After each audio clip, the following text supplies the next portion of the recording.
How dare you? LeBron drafting his son isn't nepotism. What are you, crazy? I don't think that's what he said. What an unfair suggestion. No, it's true. He said free agent, by the way. That's true. Opted out. Not even a Laker. I did hear Gresh saying this. He is not a Laker. I'm sure he had no influence over the pick. Definitely not. And Woj's point, you're right. Andy Hart in for Mego again today. AI Andy Hart. As we're live inside our Ford Clubhouse Fenway studio, brought to you today by your New England Ford dealers. You can get going during SUV season by joining the Bronco family or get a great offer on America's best-selling trucks, F-Series, the official truck of the Boston Red Sox.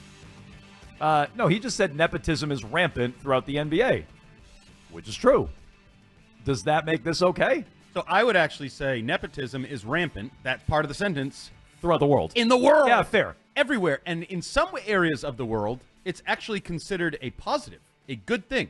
Yeah. Like when you see your plumber arrive and it's like Smith & Son Plumbing since 1947, you're like, it's a freaking family business. Notice every undertaker is someone in Yes. Yeah, it's always right because no one else wants that job, I guess. But you're right. When you see that, you feel better. Like feel you're more like, secure. wow, Sure. the father did it, and I he don't know. taught all the tricks of the trade to the I don't son. know if I feel that way necessarily. You know you do. I don't I know don't if I want do. some Johnny Come Lately undertaker digging my grave. No way. This guy's just like, I'm just in the family business. Yeah. My dad knows everything. I just kind of like cut some corners. I'm like, do you know how to fix a toilet, or do you just work for your dad? He's fully invested. He inherited the company. He I doesn't don't know want to about ruin that. it like He Tommy grew up Boy. in that life. Yeah, I don't know about that. I don't know that I agree with that. I mean, look at it fixed Tommy Boy, That's true. right? He learned. Well, Well, that- there was a little dip and a little hard times That there, I can't but he argue. learned. Yeah, that's airtight logic. Yeah. So therefore, nepotism good. So you're pro nepotism. In some areas. How about this area? Why not? Who cares? The guy stinks. They were going to draft an irrelevant player. They drafted a relevant name who's an irrelevant player. Does that bother you? Did you eat a lot of Lakers. paint chips when you were a kid? Did it bother you when Bill was employing all his children on the team? Not really, Belichick. because they were good.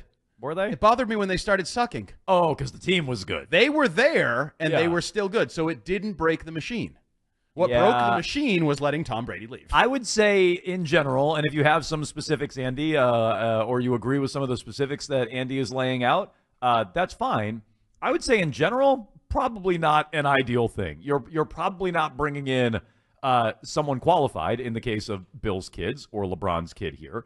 You're probably not bringing in someone qualified. You're just bringing them in because of that relationship. And so, yeah, I would say it's generally a bad thing. And yeah, I am against this. Wait, in coaching, it's absolutely a good thing because you would I don't bend think so. over backwards to get Kyle Shanahan or Sean McVay Okay. or any of these modern nepotism babies. Yeah, I would say, is Sean McVay a nepotism baby? Yes. Is he? Who's his dad? Grandfather ran the 49ers, Okay. and his dad was just like a coach, but it's like the family business. They Okay. are McVay coaching and sons. Got it. So I'm not saying everybody's terrible that does it, but in general, not the best practice, not what I would be doing.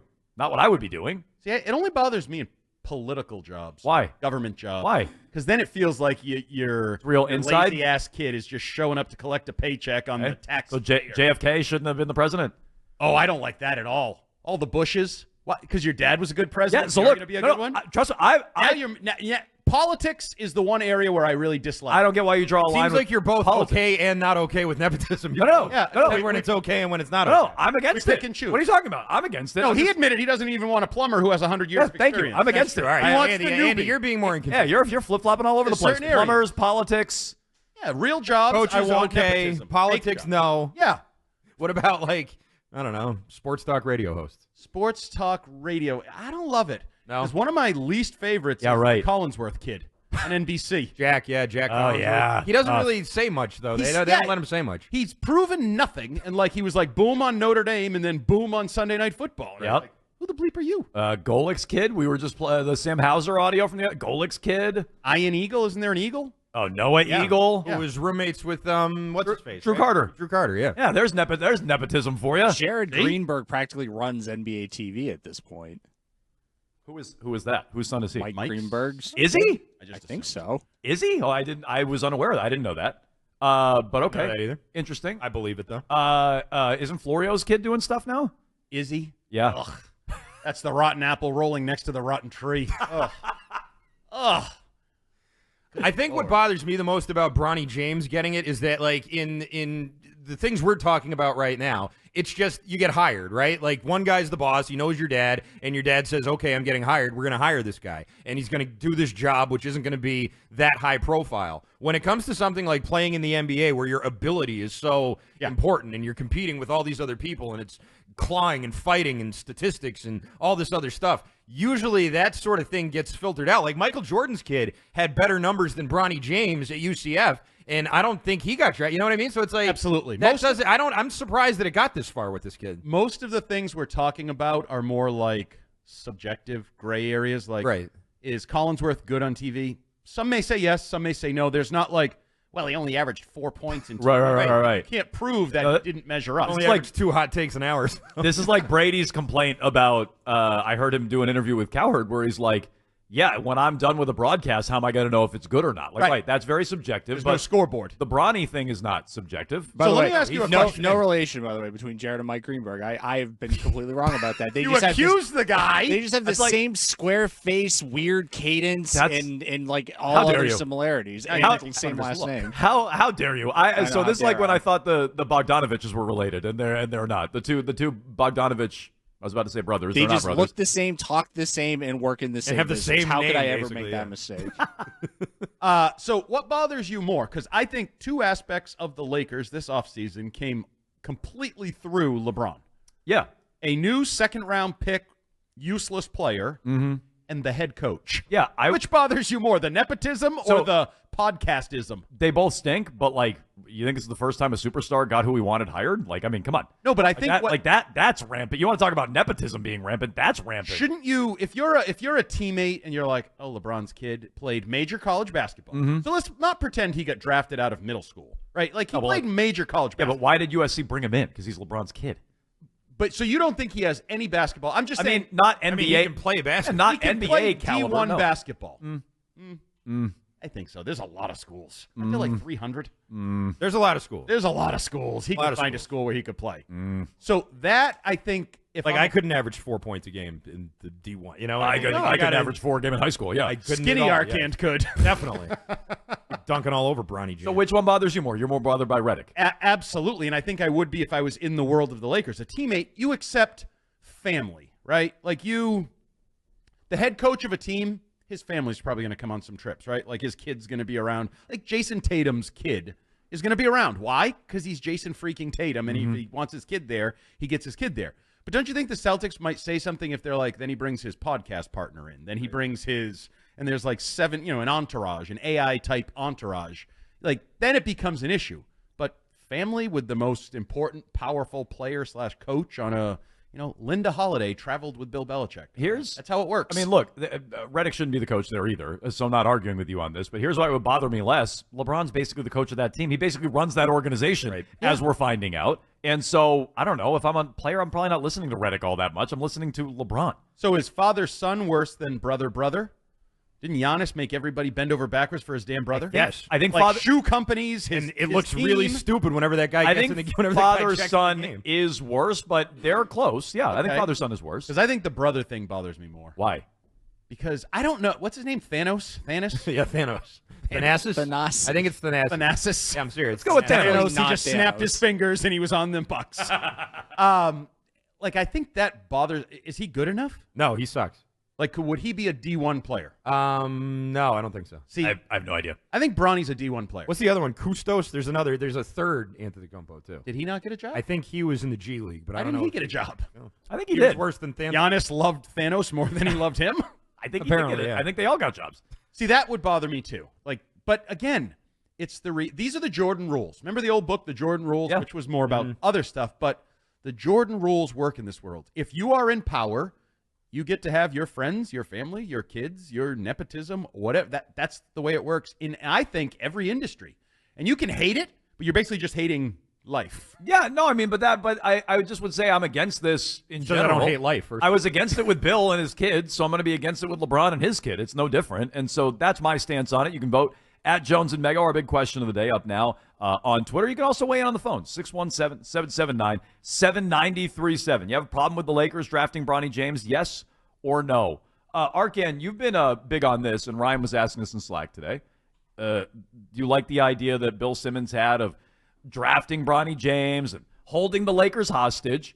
Now that we know he barely was drafted, did you want the Celtics to take him at 54 instead of the kid they took out of Gonzaga? I mean, it would have been a better show today probably if you did. We'd at least be able to talk about it and talk about sticking it to the Lakers. And that's really the only interest I had in it. Not that I think he'd ever play for the Celtics or that I'd want to go watch him up in Maine or anything like that, but that you'd be doing that in order to bleep with the Lakers and bleep with LeBron, who I hate both of them. And I think that would have been fun. And that was really the only interest I had in it because it's a second-round pick in the 50s, and who cares? Like the kid they got out of Gonzaga is I've heard everybody talk about how he's got the second most steals after John Stockton in the history of the school, and it's like, that's awesome. That's really, really great news. He's never going to play, and I just don't think that I don't think that you're going to expect that, and you wouldn't have expected it from James either.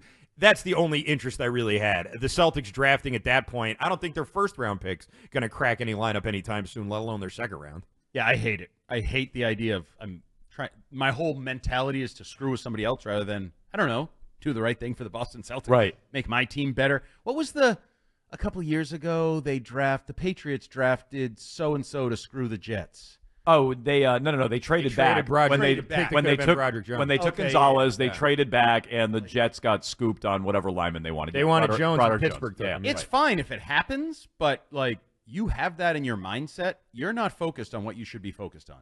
I think that is a loser. I'm going to screw the Lakers. No, get better. Do whatever is better. And you're that guy's going to make him better. No, I know. This is where I don't think the second round matters at all. Right. I wouldn't have had it. So then why not just do something fun? Or my fun thing would be get rid of the second round. Just have a first round of the draft and not have us. But then people will tell me, so-and-so came in the second round. Every once in a while there's a star that comes in the second round. And I'd much rather do that. So if I can screw with the Lakers or somebody just says sight unseen, there's an athletic 7-footer in, some country I've never heard of, I'll take the athletic 7-footer in the country I've never heard of. Yeah, fair. Look, here's my stance on it. Number one, the first round of the NFL, screwing around like that is terrible. So stupid compared to the second round of the NBA, where who knows how many of these guys are ever going to land. But yeah, I also think that's dumb. And if you're going to do it out of spite, fine. The worst idea to me would have been, let's take him at 54 and hold the Lakers hostage. Here's the ransom we're going to get. Like Tim Legler the other day on TV suggested, we take Bronny James, you give us Austin Reeves. That's never going to happen. You were never going to get anything for Bronny James. The Lakers don't even want him. The Lakers took him at 55, a worthless draft pick, just because LeBron wanted him. But I think LeBron was, if he got drafted elsewhere, meaning like 35, I think LeBron would have been fine with that. I don't think LeBron needs to play with his kid, number one. I think he wants his kid in the NBA. I think his whole thing has been a leverage play to get his kid a job. And so when he wasn't going to get a job, he dropped to the Lakers. They took him. But I think if the Celtics took him at 54, LeBron would be like, great, my kid's in the NBA, have fun. Go learn from Jason Tatum, have fun. And it's great. My kid made it, and now he's here. I don't think Sebago Lakes. I don't think LeBron needed to play with him necessarily. So, and isn't that where it comes back to the real world again? It's a father, like the local would be the father getting his son an internship at a good company where he's hopeful he'll move up eventually. Like, again, that happens everywhere. That's most interns know somebody. Correct? Yes. Isn't it different doing it at the same company where your dad works? Like, ideally, your dad has a connection somewhere in the industry, and he's Kyle Shanahan worked elsewhere than just under his dad's thumb. Well, he started under his dad, true, but he worked elsewhere. Got his foot and butt and whole body in the door with his dad. Fine, but I'm just saying, ideally, you work somewhere else, and ideally, you get a foot in the door, maybe through a connection. I'm not anti Steve Belichick. I'm not anti-working connections. Well, yeah, finally, after however long he's been there, 10 plus years. But what if in 5 years you're like, oh my God, he's the head coach of a college football team, and he's really good?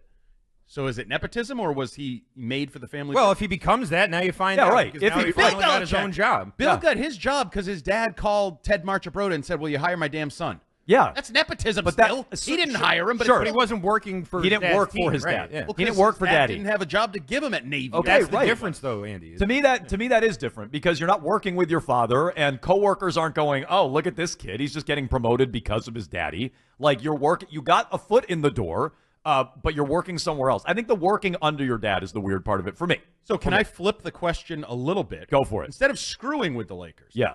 What if you just drafted Bronny? Would you want LeBron on the Celtics? Yes. On like a veteran minimum. Why not? Right? Because that's all they can do with the second apron and all this stuff. But I want no part of that. Why? Because it would ruin my fun. Why? I hate him.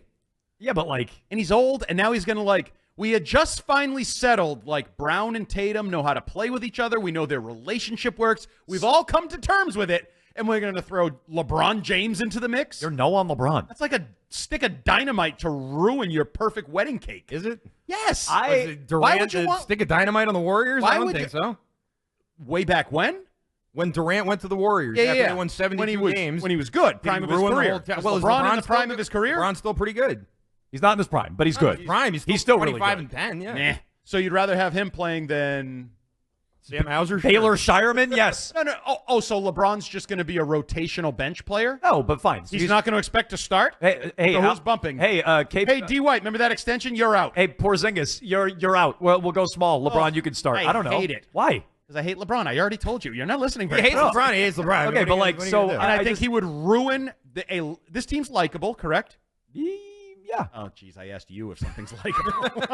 No, they are. My bad. Why they are. come to Strike that, Your Honor. Yeah. They weren't for a long time, but this year they were likable. And now they when they got rid of likable, the unlikable a-holes, yeah. And we'll add the most unlikable a-hole in the National Basketball Association. Yeah, I don't know if I feel that way. They're adding Draymond Green? No, you know what I mean. LeBron's not the biggest a-hole in the NBA. Come on.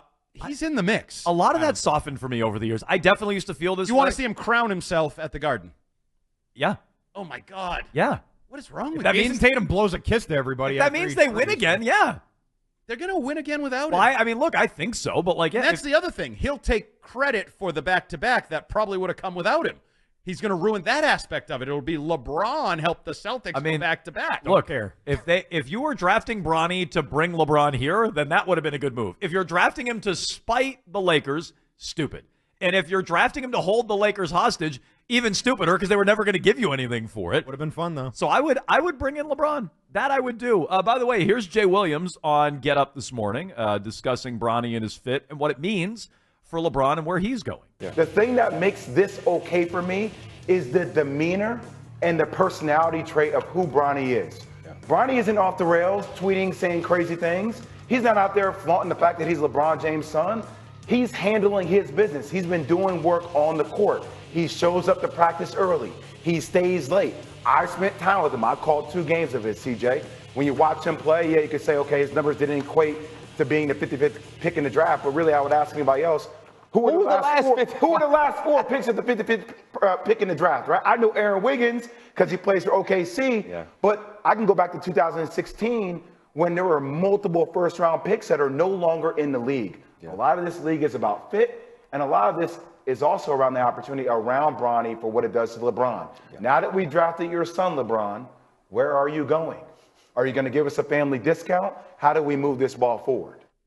Okay. There's a lot there. Where do we think he's going? I mean, he's going to the Lakers, isn't he? So I found that to be an interesting comment. What did you latch onto? Well, the dismissal of second-round picks. Like, I know it's a long shot, but to totally dismiss it and say there's not a better, more like he goes, I know he didn't have points or whatever. Like, I know his numbers don't make him worthy. Well, that's kind of how this world works in sports. You have numbers. You throw a 96-mile-an-hour fastball. It's like, well, I know he throws an 86-mile-an-hour fastball, but he's Clement's kid. You know what I'm saying? Let me give you an example. So did I know this off the top of my head? No, but I literally just looked it up. Isaiah Wong was at Miami. He was the 55th pick in the last draft, 2023. Okay. You know what he averaged for points per game? Not 5.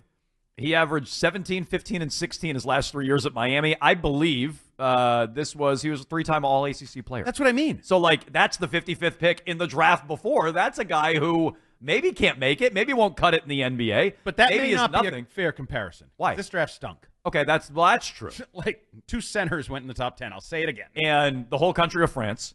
And a bunch of guys I know, like honestly, like a bunch of guys you barely heard of were in this draft. They played in the G League. They played overseas. A lot of guys you haven't heard of. But even then, there had to have been players, like, I'm no hoop head like you guys. Yeah. But every conference in America had an all-conference team. I'm guessing almost everyone on those all-conference teams averaged 15, 20 points a game, 8 rebounds, 4 steals. Like, there's numbers out there, and you could take a shot at a player who, at a high level, was all-conference, right? Yeah. As opposed to somebody whose name was James, but his numbers aren't quite where they aren't quite. He had no numbers. Now, I would mix in, and you probably won't acknowledge this, but we do have to acknowledge the health issue, correct? The late start and the whole whatever the hell that was there with his heart. Right. Sure. Because he missed the first, 10 games of the year, right? Yeah, I mean, if you want another reason why this is bad, was LeBron pushing him to even play in the first place? So, yeah, if you want to get to that. I would argue that the Hart issue would push him off. If this were the NFL, they red flag guys for things like that, and it's like, oh, he was going to be a first-round pick, now he's a fifth-round pick, right? Like Marcus Cannon has cancer, we'll take him here. Or that Eric Armstead or whichever Armstead they had that had a heart attack at USC. Had he not had a heart attack, he was a first-round, 6'7", 310, runs a 4.7 40. So this guy who doesn't have the numbers has a bad health situation, and he still gets drafted. And he still gets picked. That's the nepotism side of things. There is another guard on USC named Isaiah Collier. Yep. And he averaged about 16, 3, and 4. And he was picked by Utah at the end of the first round. And he was also a freshman. So you had one freshman who got picked at the end of the first round who was averaging 16, 3, and 4. And then Bronny gets picked at 55, averaging 5, 3, and 2. Yeah, and then you have the same team. You're talking about all conference and stuff. That's two guys on the same team. Right. Then you have Kyle Filipowski going undrafted, which is a whole other story, which we'll get to